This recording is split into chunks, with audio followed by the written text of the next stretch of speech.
FASTag వినియోగదారులకు ఊరట కల్పిస్తూ జాతీయ రహదారుల ప్రాధికార సంస్థ ఎన్హెచ్ఏఐ కీలక నిర్ణయం తీసుకుంది. కార్లు, జీప్లు, వ్యాన్లకు కొత్తగా జారీ చేసే ఫాస్టాగ్లకు నో యువర్ వెహికల్ కేవైబీ ప్రక్రియను నిలుపుదల చేసింది. ఫిబ్రవరి 1 నుంచి ఈ నిబంధన అమల్లోకి వస్తుందని ఎన్హెచ్ఏఐ తెలిపింది. దీనివల్ల లక్షలాది మంది యూజర్లకు ప్రయోజనం కలగనుంది.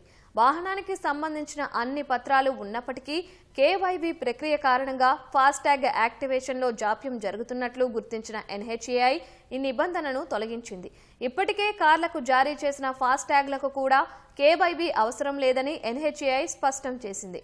ఫాస్టాగ్ను సరిగ్గా అతికించకపోవడం, దుర్వినియోగం వంటి సందర్భాల్లో మాత్రమే కేవైబీ అవసరం పడుతుంది. బ్యాంకులు ఫాస్టాగ్ ఇష్యూ చేసేటప్పుడు వాహన డేటాబేస్లో వివరాలను వెరిఫై చేసి యాక్టివేట్ చేస్తారు. ఫాస్టాగ్ సరైన వాహనానికి లింకు చేసి ఉందా, విండ్ షీల్డ్కు సరిగా అతికించారా లేదా అనేది తెలుసుకోవడం కేవైబీ ప్రధాన లక్ష్యం. ఈ ప్రక్రియలో వాహనదారులు వాహనం ముందు సైడ్ వ్యూ ఫోటోలు, ఆర్సీ, విండ్షీల్డ్కు అతికించిన ఫాస్టాగ్ స్టిక్కర్ ఫోటోలను అప్లోడ్ చేయాల్సి ఉంటుంది.